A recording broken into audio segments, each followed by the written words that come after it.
Hey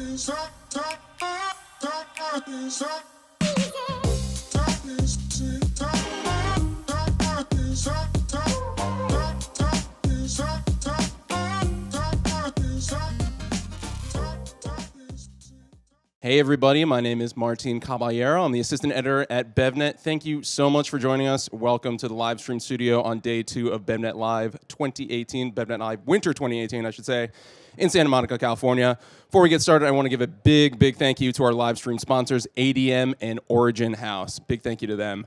All right, we're going to get things started right here with our first guest of the day, Jenna Stephenson, the Director of Marketing at Harmless Harvest. How's it going, Jenna? Good morning. Good. Enjoying the show so far. Yes, we were talking a little bit before. You're a veteran, third BevNET Live. Yes. Hopefully it's getting better each time for you. It is. It's every time it's something interesting, cover different topics, so it's been great. Cool. Good to hear. Well, let's talk a little bit about Harmless Harvest. I mean, before we sort of go into a little bit more detail, you know, obviously coconut water is a category that we've seen at BevNET just sort of tracking the rise of and continued growth of. How do you sort of like put in perspective the maturity of that category of the market, you know, as it's grown over the past couple of years? Yeah, absolutely. I think coconut water was one of the earlier waves in beverages that came along in fresh. So we came into that fresh set, and what we're really seeing in coconut water is that the shelf-stable piece has sort of peaked, and it seems is on the decline, but where we're really seeing a lot of growth is the set that we sit in. So that fresh beverage set, so it's not all just coconut water sitting in it. There's a lot of plant-based beverages, that's where the growth is. We really are driving it when it comes to coconut water or plant-based, but you know, we sort of see that set as a broader, not just coconut water set. Absolutely. So in that sort of, you know, cold chain refrigerated kombuchas. Fresh kombuchas, yes, functional. Well, you know, it's interesting too because I think coconut water is a great example of a beverage that people sort of turn to for different reasons, you know, refreshment, taste, nutritional benefits. I wonder just, you know, in your, you know, consumer insights and just dealing with customers, what are you finding that people are really, you know, what's resonating with these consumers? Right. I think the biggest usage occasion really is hydration. So when people turn to coconut water, it's those hydration emergencies, which can be everything from being hungover and you need something to get you back to life to after sports, after workout, that replacement for those, you know, sugary Gatorades, et cetera. So people have really turned to it for that. I also think taste, it's still also, for Harmless, it is so much about the taste. People really enjoy it. So it can be a substitute in a lot of ways for other beverages that maybe don't have the health benefits that ours do, but it still has that great taste. So it's sort of an indulgent treat as well. Is there a way that you guys describe the sort of taste or relative to the other, maybe in that sort of fresh coconut water set? How do you guys sort of stand out, or where do you guys fall on the spectrum? Yeah, I think our taste is really unique. You know, we use the Nam Hom coconut, so we use a specific coconut in Thailand. And for us, it's really about our process. So we have a proprietary process. We use microfiltration versus high heat pasteurizing or thermally pasteurizing the water, which tends to change the taste of the coconut water and give it a more caramelized flavor that we don't have. So it's a little bit fresher and a little bit nutty is how we would probably describe it. And, you know, in terms of, like, flavor innovations, I mean, obviously you've got a great core flavor. You don't want to adulterate too much that coconut flavor that you work so hard to get. I guess, you know, how do you approach flavor innovation? What's right for you guys? What's maybe not the right fit? Yeah, you know, we've had flavors in the market before, and, you know, there's other coconut waters that have had flavors, all to varying degrees of success, I'd argue. For us, the challenge is it is so much about we don't want to mask our flavor, so it needs to be something that's really remarkable and really enhances the flavor of the coconut water and pairs nicely. So it's definitely an opportunity for us. One of the challenges is our microfiltration is both a blessing in many ways and can be a challenge when it comes to innovating within flavors. It can be a little bit limiting. Gotcha. So for us, it's a longer-term thing as we start to think through where we're going. But we haven't also found something that's really remarkable that we feel we want to stand behind. Gotcha. And we've seen on the shelf, we've seen the package sort of change a little bit in terms of format. You guys have released a larger format, like a multi-serve, the smaller as well.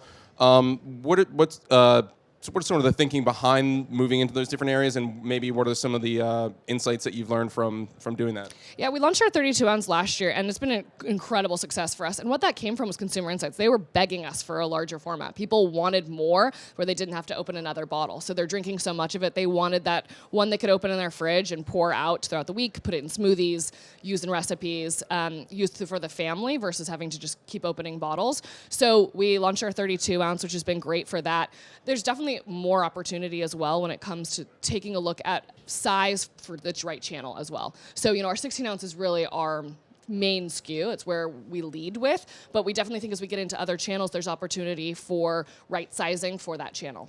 Well, what might that be? For like the multi-serve, are you guys looking at conventional? For the smaller ones, are you looking at more like a convenience grab and go? Right. So for grab and go, I think that's where we're thinking there's an opportunity. So definitely smaller formats can work in those as people, if you think about the usage occasions, also price points at those in those channels. So for us, in our traditional channels, this is probably still our hero. But as you start to get into more of those, we call untracked channels or those grab and go opportunities, we think there's definitely opportunity to play with size, both large and small.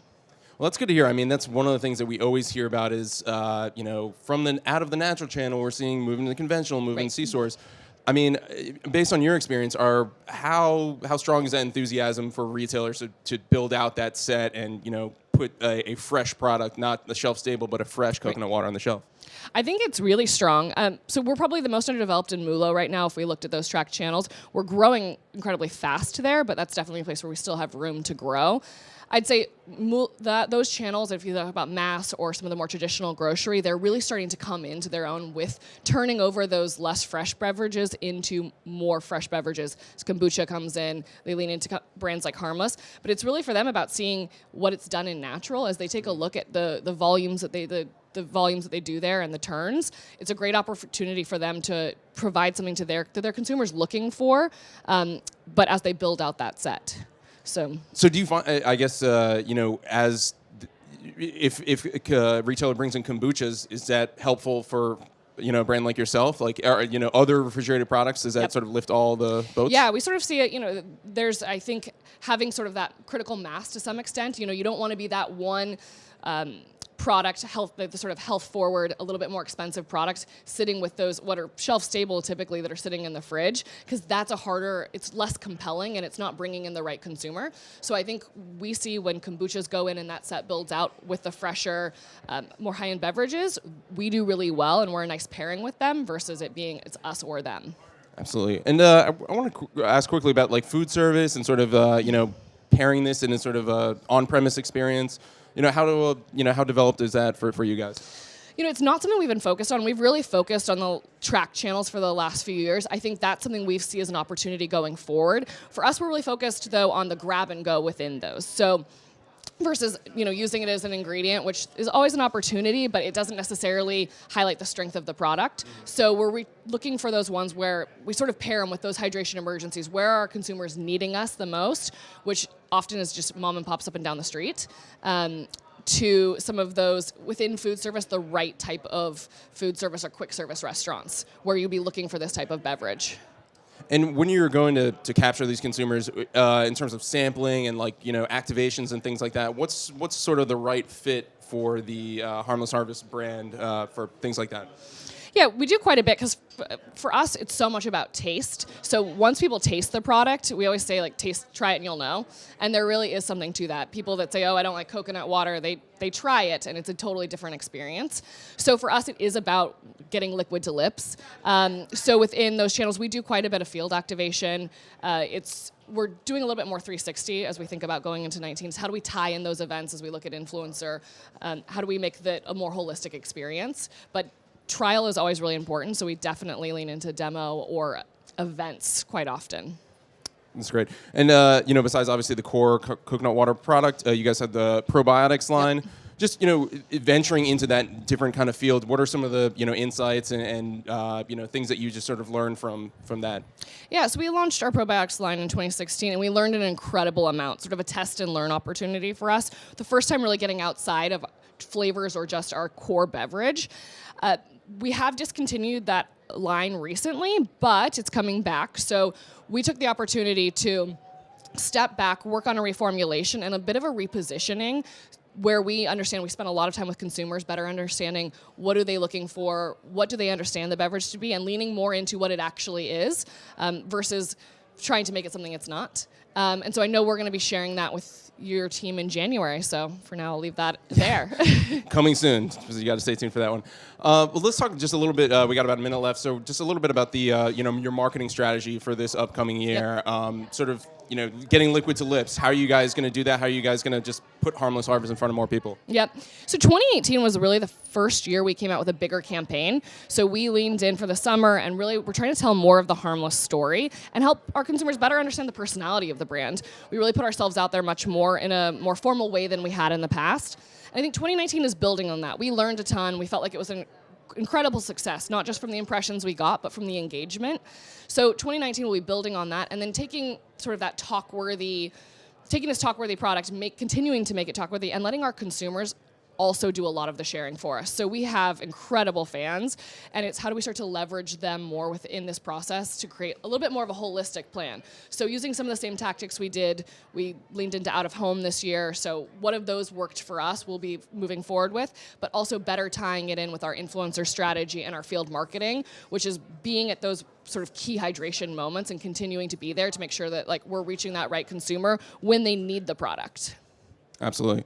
Thank you so much for being with us, Awesome. Jenna. It's great. Thank you for having me. We're definitely going to follow up on that news in a couple months. But right now we're going to keep things moving at the Livestream Studio. So we're going to welcome in our next guest. Thanks again, Thank Jenna. you. It was great speaking with you.